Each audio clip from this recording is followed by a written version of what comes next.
Check, check, check. Well, I've decided, hopefully you guys can hear my voice. Decided to go live today. It's been kind of a quiet Friday afternoon. I've sold a couple guitars. Let's just see if anybody comes on to hang out with me.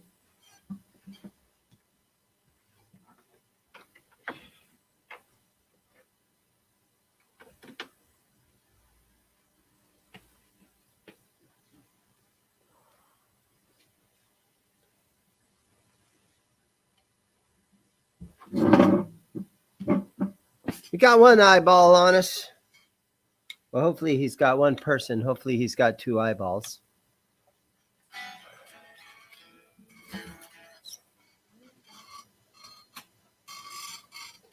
Decided to do a little live stream this afternoon. So I am live.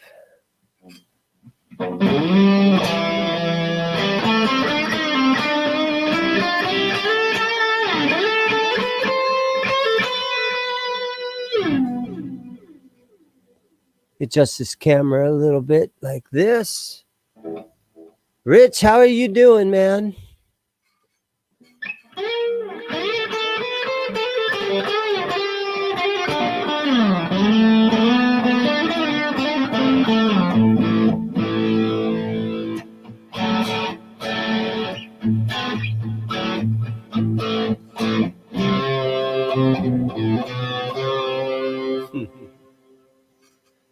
Yeah, so it's a nice, quiet little Friday afternoon down at my shop. I noticed that Phil McKnight is live streaming.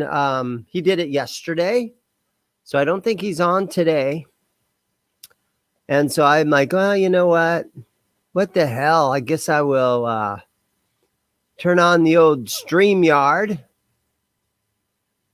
and sit behind my computer and talk to guys for a little while. Six String Brian, how you doing, man? Business is good, man. My open sign is plugged in. It's lit up and I'm open and I've sold, I've believe it or not, I've sold 4 guitars today. They're all, everyone was a used guitar. I had a Firefly Gold Top that Rico B sold to me. You guys all know Rico when he's in chat with us sometimes, and he watches all the live streams and everything. But Rico lives up in Scottsdale, I believe, and he brought in a Firefly Gold Top, and I got $200 out of that thing. So basically kind of just getting your money back out of it.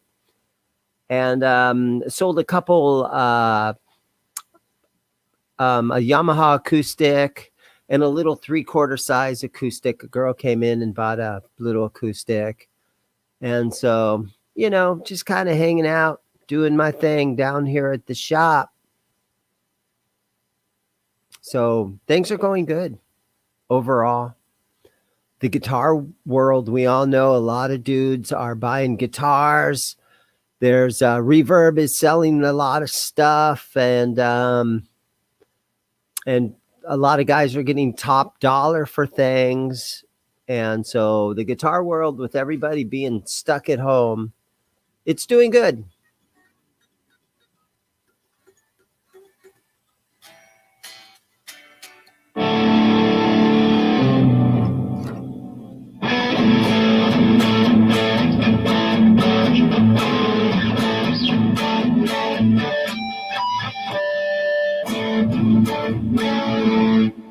So it gives me time to sit around and play guitars. This, man, I got my hands on this thing. And so it's a Mockingbird. And it has it has a headstock here. It has a neck, rather. And I believe this is 1994. So a really old, cool NJ series. Young ones shouldn't be afraid. That is true, but there's a lot to be afraid of. Man, I feel sorry for the kids right now. This has got to be some scary shit where everybody's walking around wearing a mask.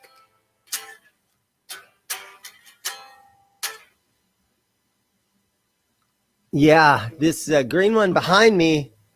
This is $100 Bronze Series Mockingbird, and I saw it on OfferUp, and I went over and I actually drove over and picked that thing up. And I have a buddy named Rob that paints guitars for me, and I said, Rob, I want it. I mean, put a whole can of sparkle, and so he buys the little sparkle stuff in like a little baby jar size, and he put the whole can of sparkle on that thing. And then I have a video about it. If you go back in on my channel, and it's the video is called "From Garbage to Glitter."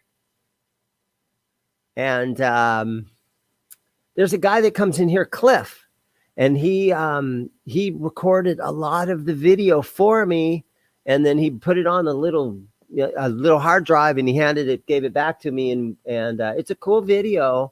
It just shows him installing the pickups, and for some stupid reason, everybody knows I'm on a Chapman kick, where all those Chapman guitars, I have like 10 Chapman guitars now, and I put Chapman pickups in that thing. And so, there's a couple, half a dozen guitars, well, probably about a dozen guitars it's down here at the shop.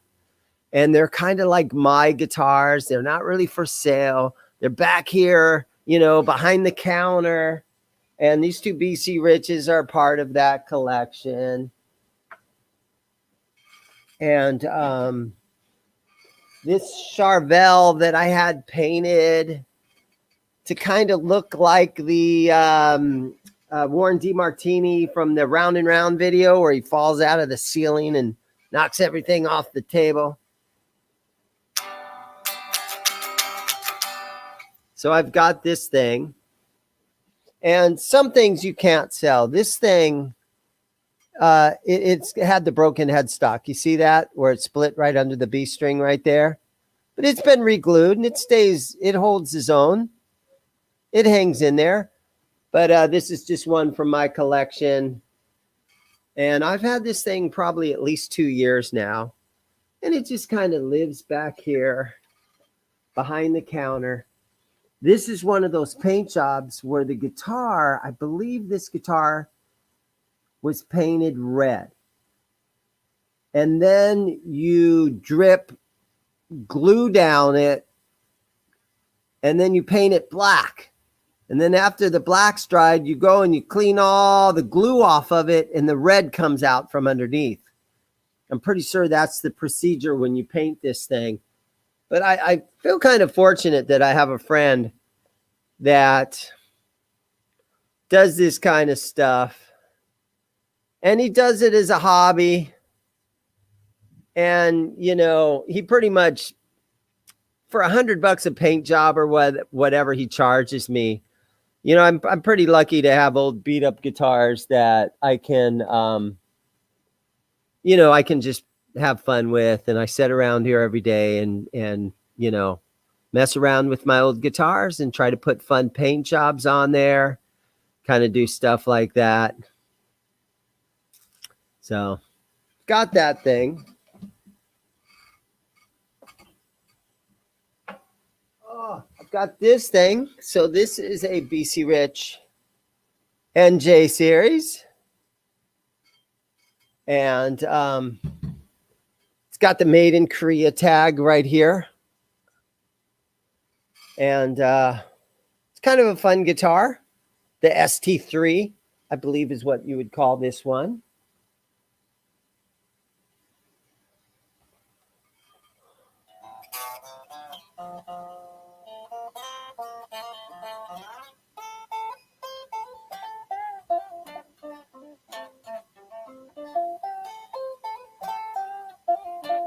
Layla's Guitar Daddy, how are you doing, man? Hey now, Music Therapy LAZ. How you doing, Laz?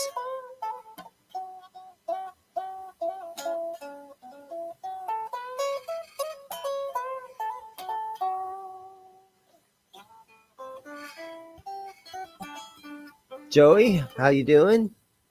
Sean, what's up, brother?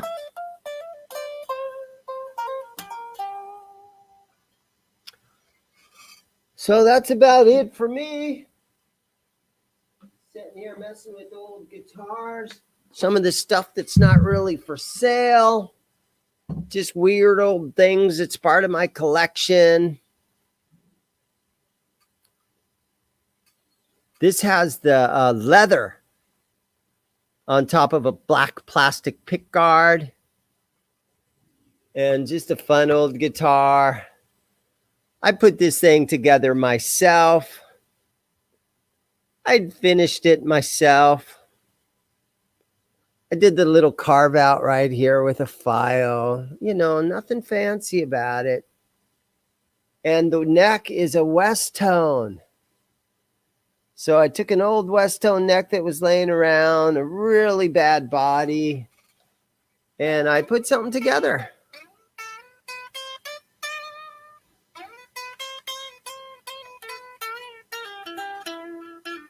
And it plays pretty good. I've had a couple of guys saying, hey, man, sell me that weird old telly. And I'm like, oh, there's no serial number on it.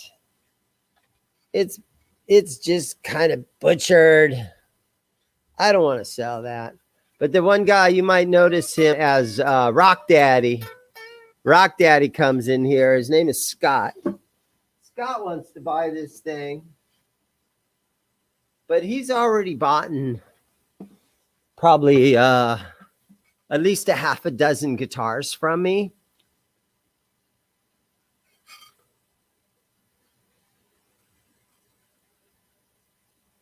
Working in sunny San somewhere. I can't read the chat without my glasses on. So it's one of those guys. Yeah, I work on guitars every day, but I got to put on my glasses to see them. It sort of happens to everybody. Nice guy, Eddie. How are you doing, man? I decided to just, what the hell? I guess I'll go on my live stream and sit and chat for a while. I haven't done, I've really slowed down on doing live streams. But for some reason, I thought, well, since McKnight's not doing his live stream today, this afternoon, because he did it yesterday, maybe there's a couple of guys that are out and about. Not like everybody in the world watches McKnight, but maybe there's a couple of guys looking for something to do today. So I figured I'd go on here and sit and chat with them. Bent Tom, how are you, man? Thanks for hanging with me today. A week ago Wednesday, a guy called me. And it's been the second time I've been up at his house. Well, it was his brother's house, and up in Scottsdale. And his brother passed away. And so he called me up and said, hey, Dane, you buy guitars? I'm like, yeah. What do you got? And so I went up there and I bought, I kind of cleaned him out. I bought about 29 guitars a week ago Wednesday, and they're mostly all acoustics, and they're all scratched up, and they're all in really bad condition. But I mean, I went through a list and said, okay, I'll give you $50 for that one, 50 for that one, 60 for that one, 20 for that one. The headstock's broke, 50 for that. I'll do 150 for that. And I bought all these guitars, and 29 guitars I bought. And so I come back to the shop. I pretty much took the whole day Wednesday off just because I had to go up there, buy everything, load my truck. Luckily, I still have a pickup truck, and I think every musician in the world needs to have a pickup truck. And I made 2 trips back and forth. So I was pretty much gone the whole day, not down here selling anything. And so I get all these guitars into my shop. And I mean, this guy, he was a pretty bad hoarder. And some of them smelled like cat piss.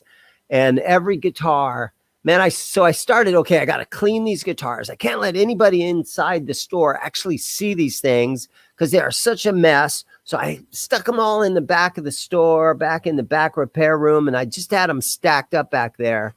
And I started cleaning. The first thing I started to do, and it smelled like cat piss bad in here. First thing I started doing was just taking lemon furniture polish, and I would just get the top layer of dust and everything. Some of these guitars have been laying around for a long time in the dust, and they stunk up pretty good. But it took me about a week to go through and restring these things and get all the dust off of them and try to get some of the smell off of them. Hey, there's James. How you doing, James Severn? And I also got about I got a handful of guitar amps from the same house. And so it was a lot of work, but it was in a way, it was kind of fun because, man, I had plenty of guitars to really get in deep. And every one of these acoustics, for some reason, this guy, I would take the strings off of it, and he had the truss rod as tight as it would go on every guitar. So I'd loosen the truss rod, and I'd kind of straighten out the neck because he had the backbone on everyone because he had them all really tight. Hey, there's Fruitcake Tony. How are you, brother? Patrick, what's up? And so probably about 10 of the acoustics, the truss rod was too tight. You pull the nut off, and there was a little plastic shim under the nut. You pull the plastic piece out of the bridge, and there was a plastic business card cut and shim in that. So I'd loosen the truss rod on every one. I would re-glue the nut and get the shim out of there. Re-glue the plastic, and didn't re-glue the plastic, but I would, in the bridge, you pull that out, you get the shim out of there, and then shine them all up and get them to play good. And that was just a week ago, Wednesday. And I think I've sold, I sort of have a list right here. 1, 2. I've sold like 5 of them already.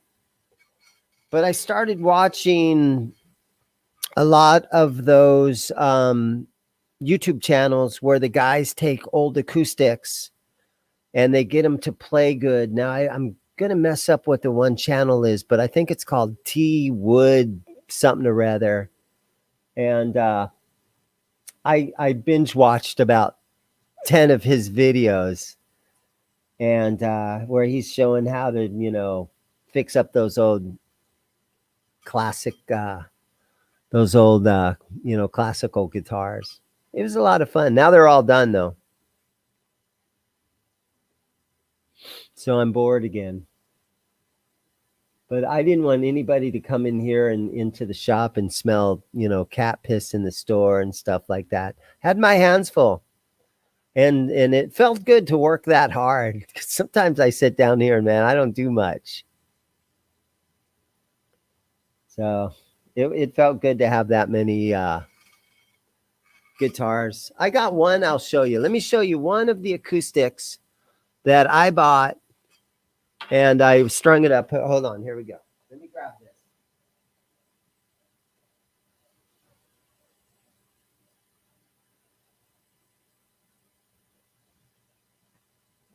All right.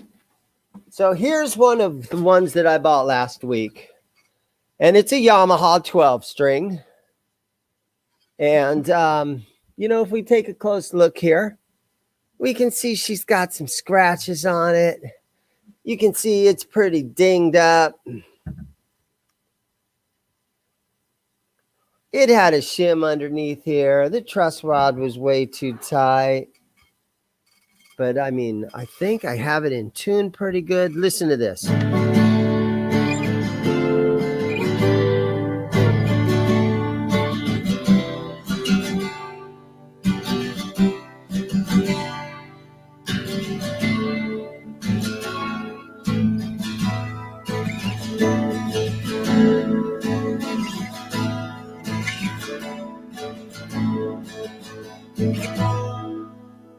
Right? So not too bad, huh?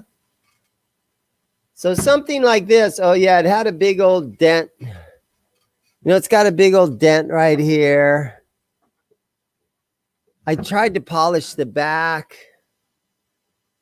It sounds better than it looks. And if you're one of those kind of guys that you don't really care too much about scrapes and scratches and everything, then it's a really fun guitar. If you're just, if it's something you want to just leave out on the couch or leave next to your computer desk where you sit every day, and you sit and strum it every time a commercial comes on. And if it's on the couch and the dog knocks it over, it's not a big deal. And I got this bad boy priced. Oh my God, you guys, $130, right? Can't beat it.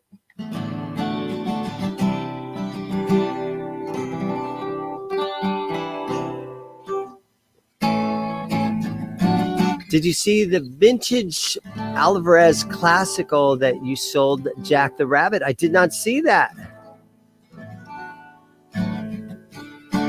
Yeah, sound is the most important part of it, right?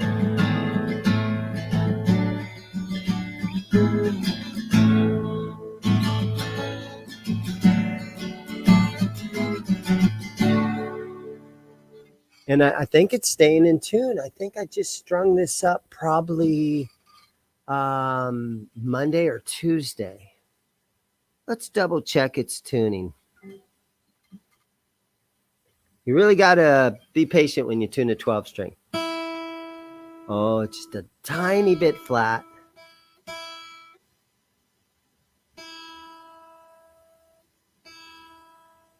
Tiny bit flat. Jane, how you doing? There's people actually watching me tune a guitar. Isn't that weird? No, I'm glad to have these guys. I sit and watch all their channels too. Oh, the B's a little flat. Oh, hold on now.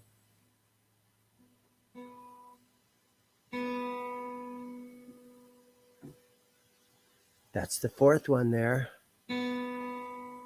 Okay. There we go. Our B's are looking good. The old G string. Can you believe I just said that out loud? G string. Okay. This high G string is the one that always kind of scares you. Because it's actually the thinnest string on the guitar. There it goes. Well, I'm halfway done. Try the D string's looking good. The high D string's a tiny bit flat. Okay, here we go.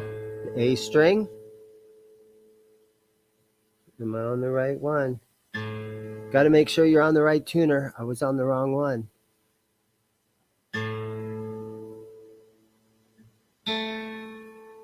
Nice. Low E string, little bit flat.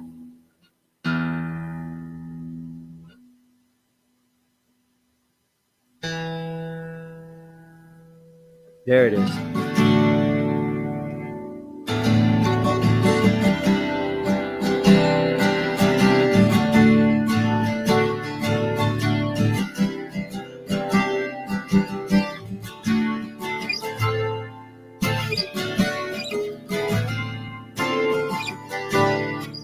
Yep, gotta love it, right?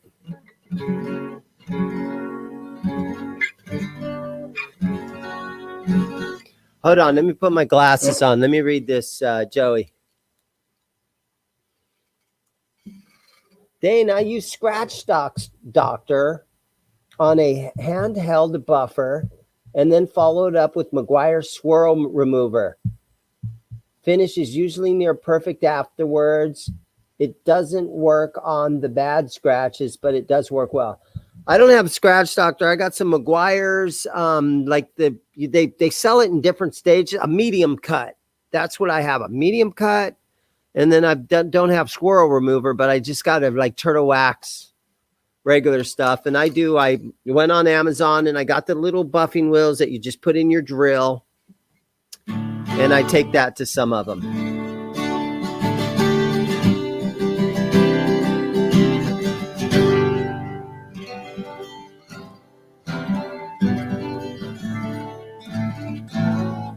Yeah, Patrick, are you going to do more customer jams? Yes.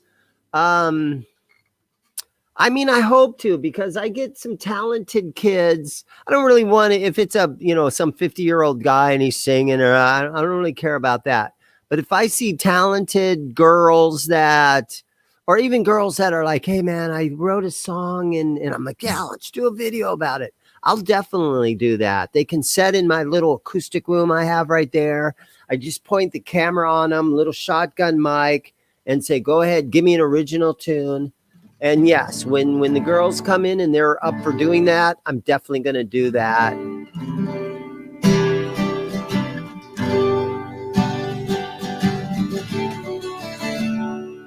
And the thing is, my channel is doing really well for the amount of effort that I put into it, because down here at the guitar shop, I don't come to work telling myself, okay, I have to do a video today.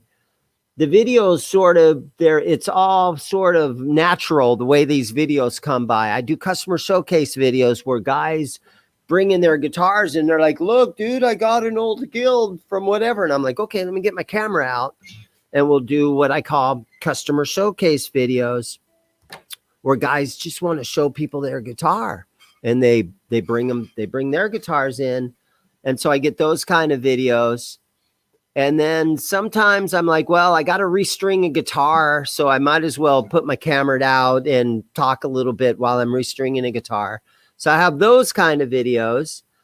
And then my buddy Neil, that comes down here a lot. I mean, Neil hangs out 2 or 3 times a week. And he's kind of like the employee that I have down here, and I don't pay him. He's one of those kind of guys. And he'll say, hey, man, I just got the brand new MXR FOD pedal. You want to do a video about it? So we'll put the camera on there, and we'll pretty much, without research, we do videos. We do that all the time. So my pedal review videos usually aren't very good because we don't put the time in to research what these things do. We do it live. We plug our stuff in, and we're like, well, this knob says gain, so I guess you turn it up, and this, So that's kind of how we make videos. Everything is very nonchalant. Everything is, it's not well thought out. And fortunately for me, my 25-year-old son, I hand the camera to him after recording stuff all day, and I hand him the camera, and he does my editing for me. And without him, my channel probably wouldn't exist, because I'm not going to sit there and say, okay, zoom in and learn how to use all that editing software. That's above and beyond what I'm willing to put into it. Quentin frickin' James, how are you, man? Mountain Man Music, it's good to see you. Bent's asked at Bent Tom, any chance you're going to be on the Johnny Bean tomorrow? Late night anymore? Ace Zimmerman? No. If he calls me and says, hey, will you come down? Here's the thing, though. The Saturday night starts, Johnny Bean's show, Saturday night. My good friend Neanderthal is on there. And Arizona time, that's 10 o'clock at night when that starts. And my computer that I have at my house, where I'm usually at 10 o'clock at night, my son's like, hey, can I use your camera so I can do, and so my computer, I do have a room in my house that I can live stream from, but it's not hooked up and ready to go right now. So in order to go on Johnny Bean's channel, I have to drive my ass down here at 9:45. And, it's fun though, but it's kind of late for me, 10 o'clock. Ooh. But it's a 10 o'clock start time. Now, when that daylight savings switches back, then I'll have a 9 o'clock start time. So I'm not sure when that happens again, probably summer. But then the start time will be 9 o'clock, and I'll probably do more live streaming from my house. After I get things set up over there and things like that. But as of right now, the only place I do any live streaming stuff is here at the shop. So I'm probably going to say, no, I'm not going to be on the Johnny Bean show, although that was a lot of fun. And the whole reason that Ace character showed up is because it was Halloween. And I've said, okay, now everybody should at least be in a costume, right? You're going on the Johnny Bean show. It's Saturday Night Live. It's the Halloween show. You should wear a costume, right? So I'm like, okay, what can I wear as a costume? And I knew Neanderthal. I was a little disappointed when I went on there and Mancuda had a costume on. Neanderthal had a costume on.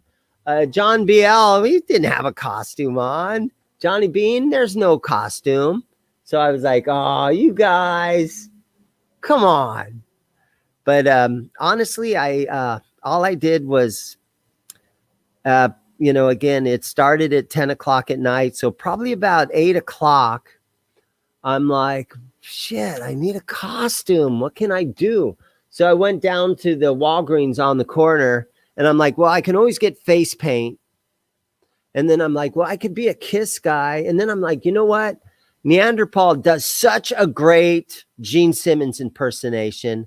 I'm like, okay, I'll just be Ace, or maybe I could be Peter, or no, I'll be Ace, and then I'll be able to play off of Neanderthal the whole night. And he could go into his Gene. I was actually hoping he was just going to dress up like Gene. And so I said, I'll just be able to play off of Neanderthal and his Gene Simmons impersonation that he always does. And so I've heard a couple, little, videos where Ace is talking. His hat kind of has a high voice in a way, doesn't he? Maybe I'm just tripping out, but I thought Ace sort of had a high kind of nasally voice. So I just went with it. And I just was trying to blame, Gene for pretty much fucking up my life and my career. And so it seemed like it was working. So I went with it pretty much the whole night. That's my Ace story.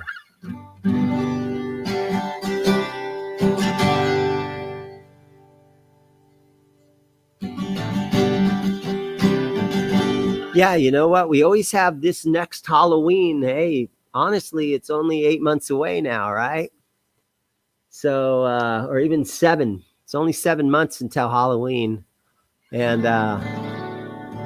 we'll have to talk Neanderthal into doing the Gene costume.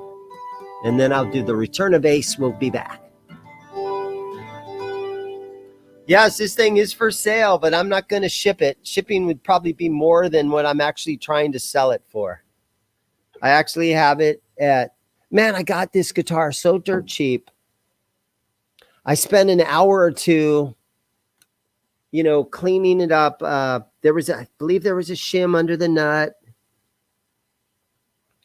The nut feels a little bit small on it, but it's plays.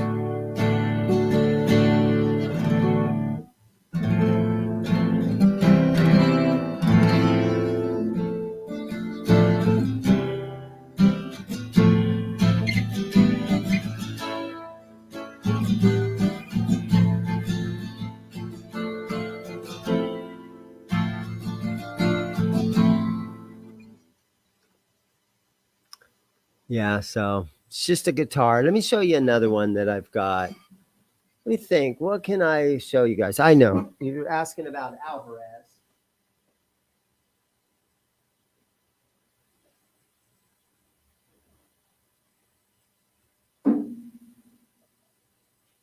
Boom.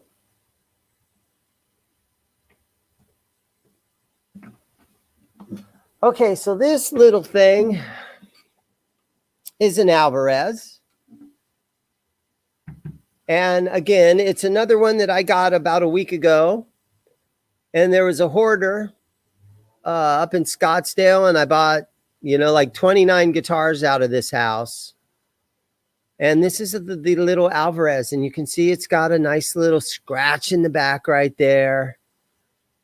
But it's a real nice Alvarez, made really good quality stuff. And what's weird about this guitar is the open headstock. So you'd think, okay, wait a minute, that's for nylon strings, right? Well, no, the bridge is a regular steel string bridge where you have the pins and everything. So just a fun little tiny guitar. It's more parlor size.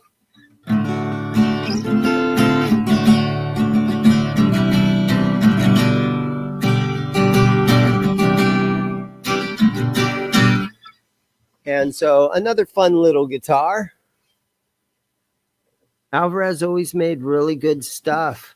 This guitar is probably China. Yes, it is. This is the AP70 50th anniversary Alvarez AP70. Let me check the tuning on it.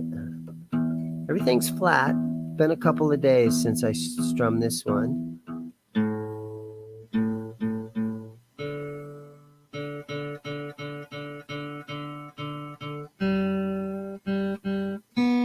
And all these guitars, man, I'm telling you, I got them really cheap. I took my girlfriend, the customer called me and he's like, hey, I'm coming back in town. You know, his brother passed away. And it's a sad thing to think about in my line of work where I benefit on when people pass away. And that kind of sucks, but it's just sort of the nature of the business.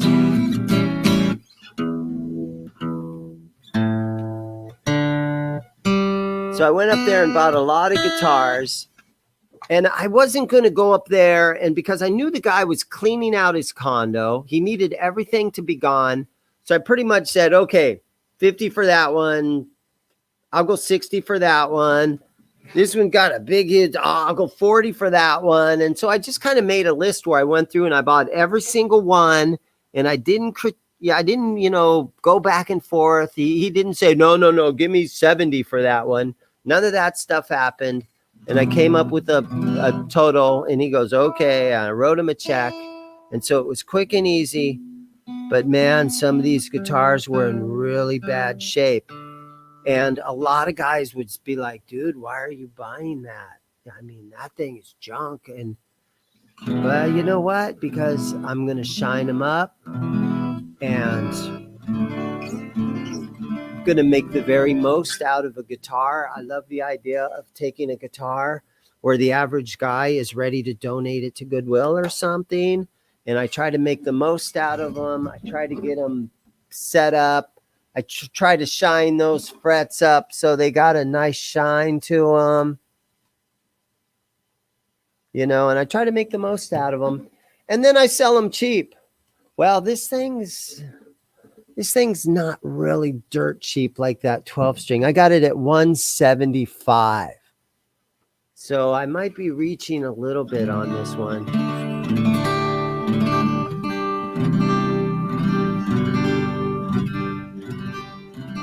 Oh no. Dude, I'm totally thinking about that guitar. If you play some Floyd on it, it's probably sold. I'm probably sold.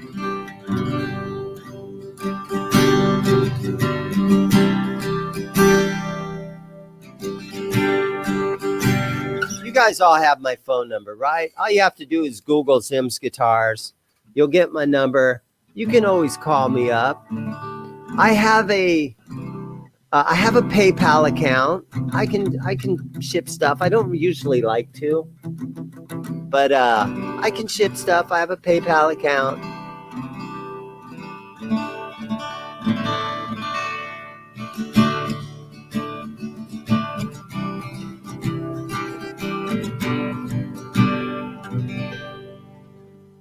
I'm trying to learn a song. Are you guys ready?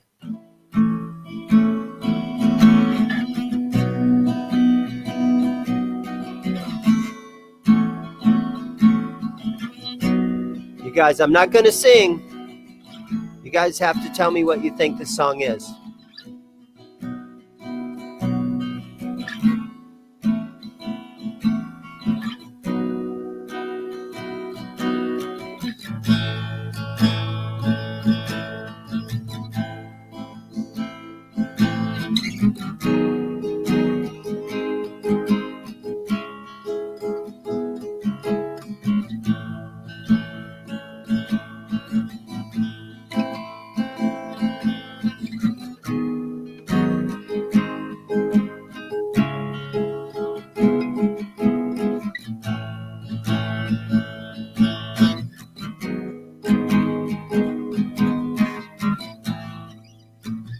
Oh, shit.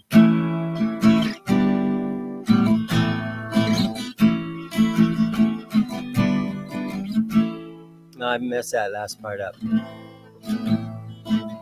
Okay, so I'm going to start over again. Did anybody know what I was trying to play? That's right. You guys got it.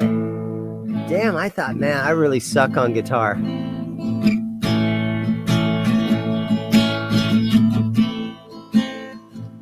Sometimes I get on a weird old song and I just try to learn it.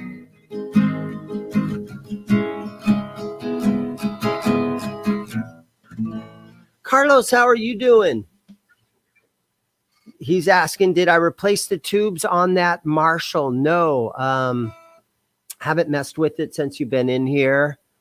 Probably going to call up. Here's what I've got, man. I'm lucky, guys. I am really lucky. I have an amp tech, and I don't know if he wants 100 million people calling him, so I'm going to put my finger over his phone number. But I have an amp tech that lives 2 miles down the street. And his name is Gary. Hold on, let me do this for you guys. There it is. His name is Gary Lowell. And believe it or not, Gary Lowell was Randy Rhoads' amp tech and toured with Ozzy and Randy Rhoads from 1980 till 1983. And so when you hear Crazy Train and when you hear that Randy Rhoads stuff, my amp tech that lives 2 miles up the street and repairs amps for me, he was the guy. He was that guy. And I'm like, holy crap, that is super cool. I've asked him, hey, man, let's do a YouTube video. And I want to ask you about stories about Randy. I want to ask you stories about Ozzy and Sharon. And he's like, no.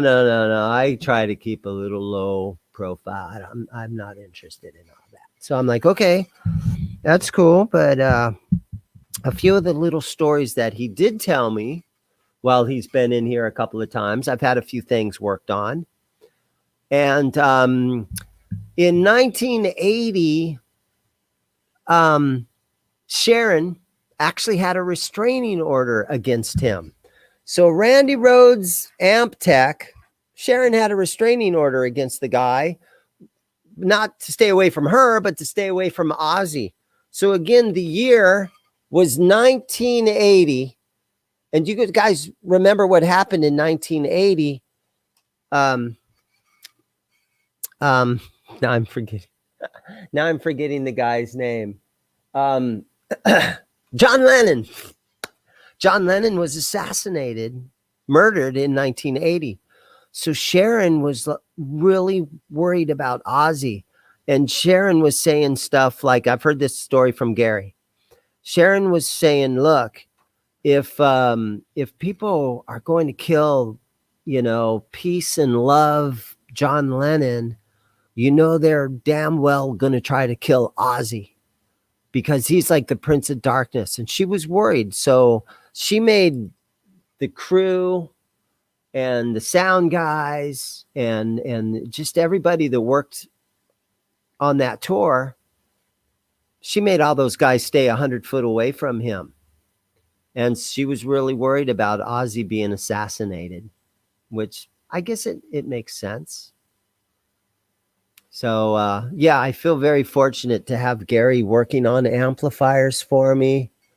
I have a Marshall DSL 40, and we turn it on, and the tubes all light up nice and pretty, and everything looks good about it. But you get no sound. And so I got a good friend that comes in here, Carlos. So you see him up here. Yeah, Carlos. Oh, hey, you know what? I forgot about this option right here. When Carlos was in here, we changed a little fuse inside the amp, and we were looking at it, and we were like, why? I don't even hear a hiss coming out of it. We changed the fuse. We got it to hiss, but we didn't get anything out of it. So I'm gonna let I'm losing my train of thought, guys. I'm gonna let Gary work on that amp. Hey, you know what? I don't have to put my readers on. I can just do this. I've always wanted a 12 string. Just need a roadie to keep it in tune for me. Yeah, there are a lot to tune, man. You got to really concentrate. Old Uncle Rogue. It's been a while since I've been on. I know you recognize the 10cc song. Thank you for that. I was like, oh man, I really suck on guitar. Nobody's going to know what the fuck I'm trying to play here. Back to work. There you go, man. I'll think about it. You guys can call me. My phone number is readily available. I usually answer my phone. Big Johnson, how are you, brother? Kurt 5150. Have you played those EBM strings behind you? They are supposed to have more output. The EBM strings. The EBM strings. Let's think. Where's EBM? These things? The EBM strings. These things? The M steel. Cobalt. No, I haven't. I haven't played those. I got a lot of strings lately. I've been trying to up my strings a little bit.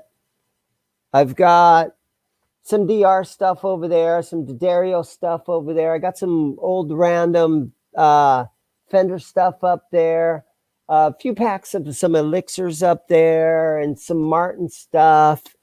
And I've pretty much doubled my inventory of strings. But honestly, I can't really hear much of a difference between, if you put a 9-gauge string on there, I don't hear much difference, but I'm not much of a player. So it's, and I always play in high gain stuff. I mean, I can hear differences when I have an acoustic and I use a different gauge of string. I hear all that.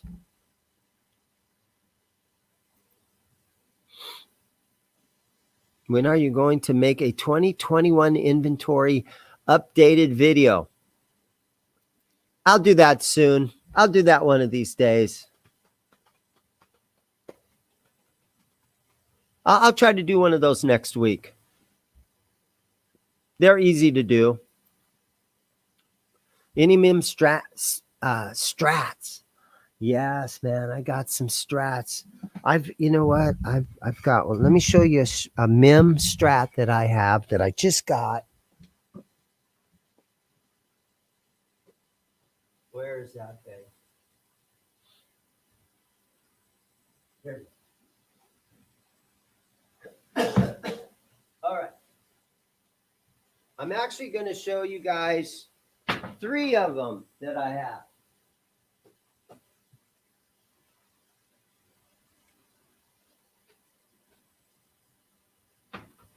Hold on, I'm getting them.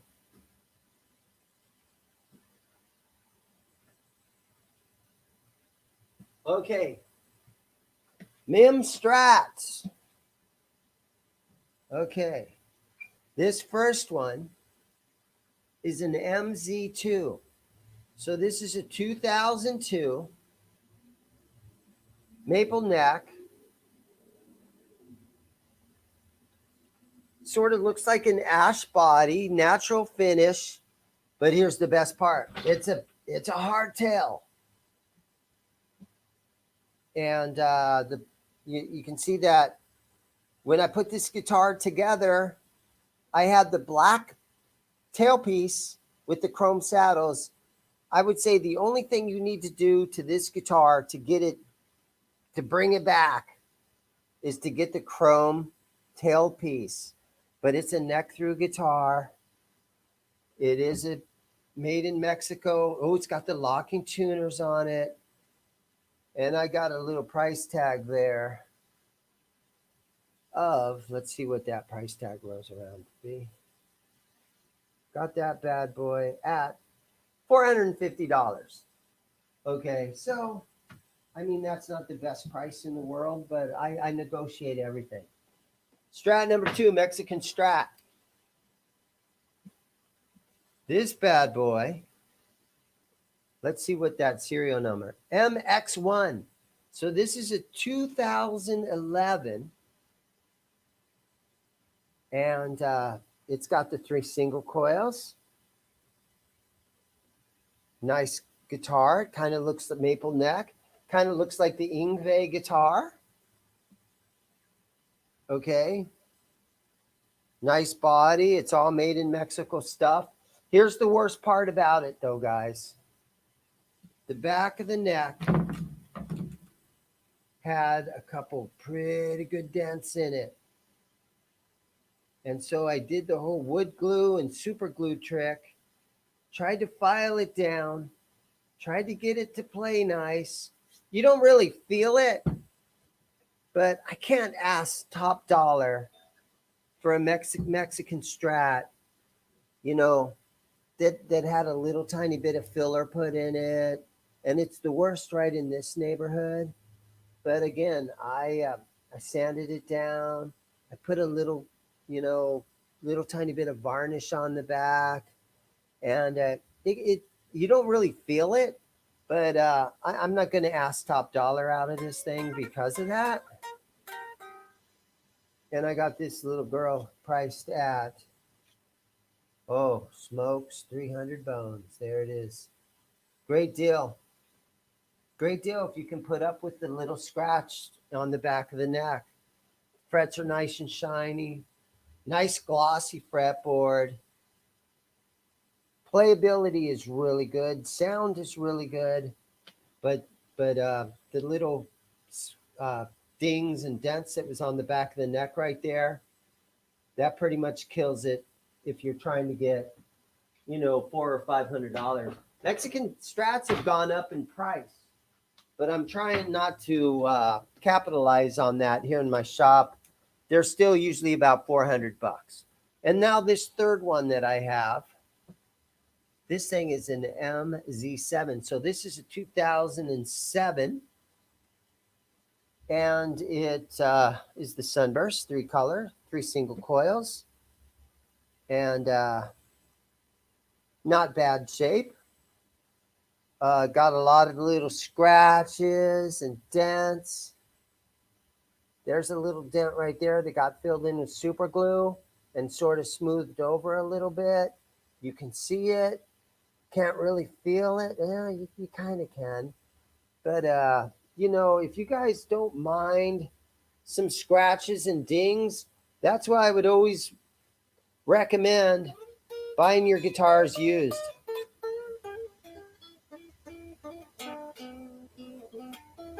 Because you get a lot better pricing on them. Save yourself a lot of money. Mexican Strats are like, what's a Mexican Strat right now, brand new from Fender? Is it $699? Is it $799? The prices are getting up there.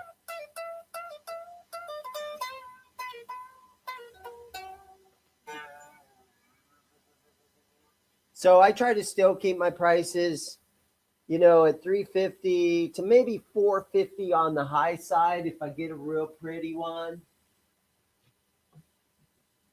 Let me see if I got any more. Oh, you know what I got? We're still talking Mexican Strats here, guys. This guy, look at that. This one is pretty. This is an MX1, so it's another guitar from 2001. 2011.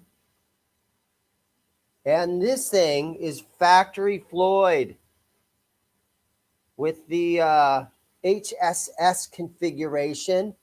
And it's in a little purple color. A dark purple rosewood fretboard.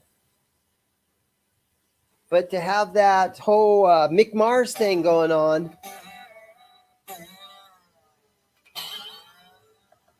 where you got the Floyd,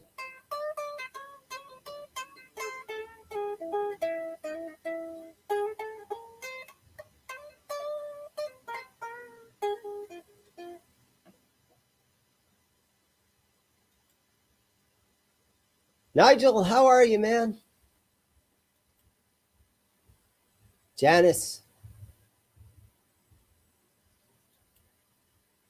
Oh, there he is, Brian S. It's good seeing you, brother. I ordered 2 new for my shop, and one unfortunately arrived damaged. Neck got cracked. Distributor has to file a damn UPS claim. Man, here's the problem with UPS. They ain't going to pay you back for the damage. UPS sucks. They're not going to pay you back. You're completely fucked. UPS will not pay you back. That's just what I've learned. Good luck getting money out of them. I'm sorry to hear that happen to you. But if you get money back from UPS, I will be shocked. Oh, let's read some of these comments. Yay, yeah, there's Brian.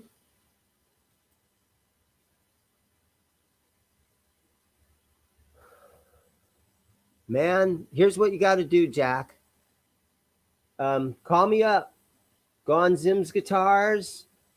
Google it. Get my phone number. Call me. Say, hey, this is Jack. I met you in the live stream. And tell me what you want. And we can maybe do something. If you're Continental USA, I've got the PayPal account. I can send something to you. We can make a deal. You got to call me up. You guys are just flirting with each other now. Google his store name and call him. That's right, brother. Thanks, man.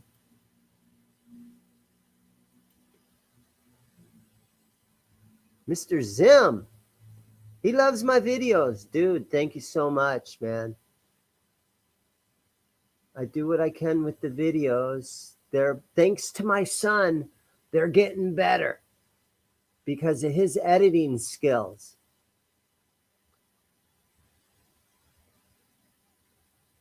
Yeah, Joey, I hope it works out for you, man. I've had some damaged stuff and I'd never heard back from anybody, and it was JJ's House of Jams. It was very tough to work with UPS. I don't like shipping stuff. I love it when people walk into my store and play the guitar, and that's kind of how I like to do stuff.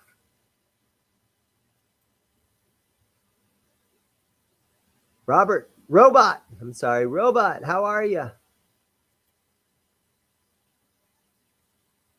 Let's see. So this guy right here with the Floyd. Oh man, look at that smoking deal. 450 bones.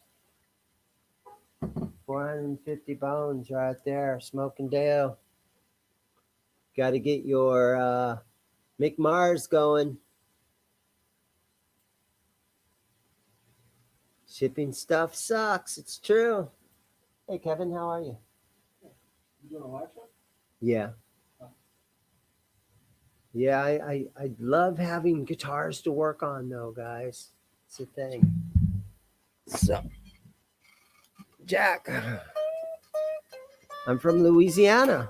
I'm really interested in the Eddie Van Halen Strat you have, and one of the Strats you showed a while ago. What Eddie Van Halen Strat do I have?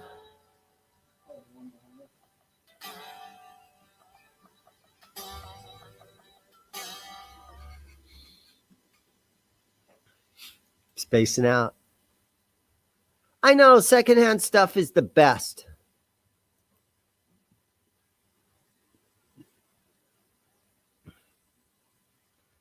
Got any totally 80s guitars in the shop? What do I got that's totally 80s? Hey, you know what? I got a friend of mine that's down here, and he'll hand me stuff now. But let me put these guitars back, and I'll try to show you some 80s stuff.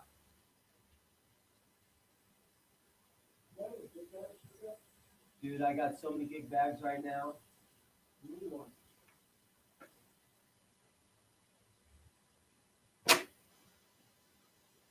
All right, 80s stuff. I love the 80s stuff. I mean, I got this thing. BC Rich, NJ series,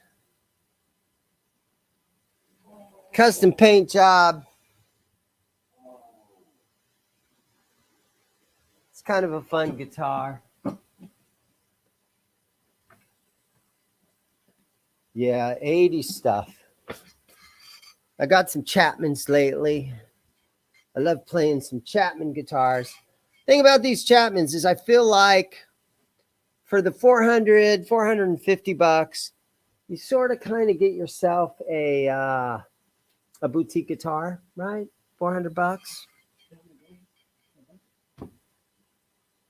What do you want? The golden bag? Sure. 10 bucks. Well, okay, let me catch up on some stuff. That green mockingbird. I had a buddy of mine painted that.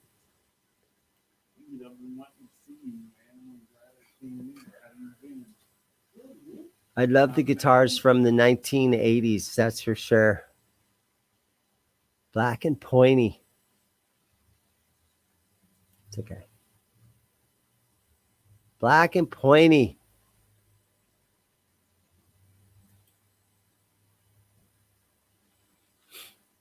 I know. I've been totally into Chapman guitars, and I'm starting to lose my enthusiasm for them a little bit. And you know what started happening is guys are like, dude, you love those Chapmans, right? And I'm like, yeah. So I'm starting to get them in trades now. Guys are carrying them in and say, hey, man, I've had my eye on, that whatever you got, that Strat or whatever. And here's my trade-in item. And I'm like, okay, let's take a look. And they pull out Chapmans. And I'm like, ooh, okay. So sometimes you lose money doing trades.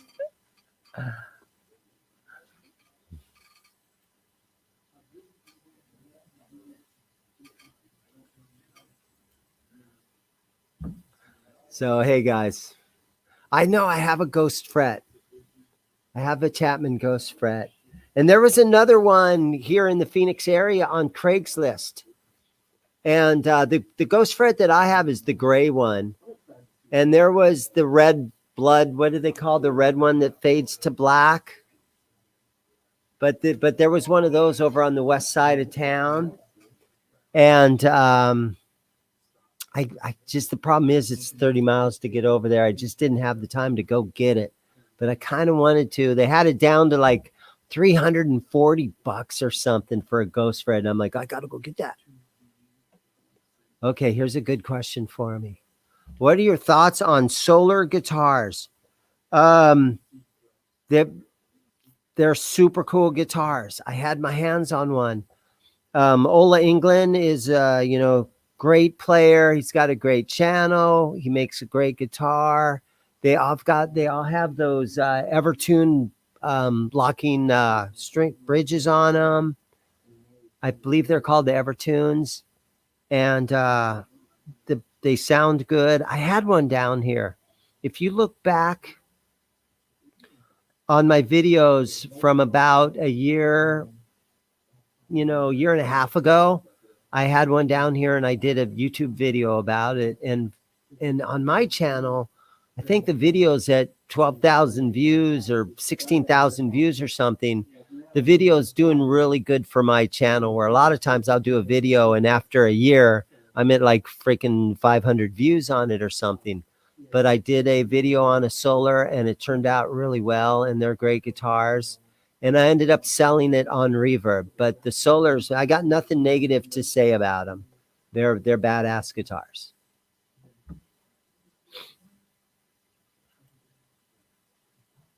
Yeah, he's a cool guy.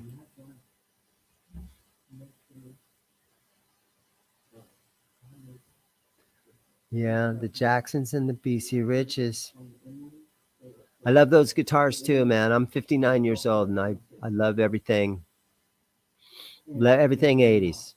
And sometimes having a store, that's not always your best business plan, to just be buying up all the 80s stuff. But I kind of think that last year at the NAMM show, all the relic guitars are pretty much done. It's not the trend anymore. With Kramer and Charvel and even Dean are making super strats now. So all these companies are making super strats. So the 80s stuff is back and it's big right now.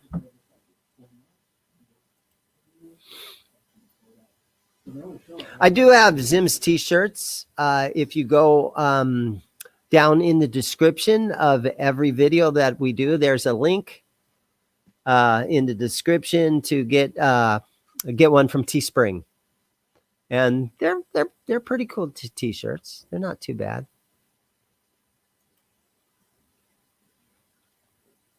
Yep. I agree with you, man. I love all that stuff. They're the shizzle.